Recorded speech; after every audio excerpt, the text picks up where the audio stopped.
New committee in Parkersburg held its second meeting in Southwood Park. The Southwood Park Project Committee had their second meeting today to discuss solutions to the cat issue happening in Parkersburg, according to Council Member Sharon Cool.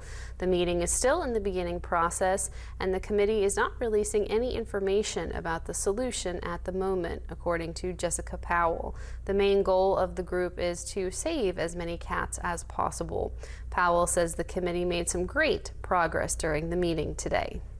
So the meeting has went really well today. We have a lot of discussions going on, and we have a lot of progress. Again, nothing is set in stone yet, but it will be out to everybody as soon as it is. But we have good people on our committee. The next meeting will be Thursday, September 4th at Southwood Park.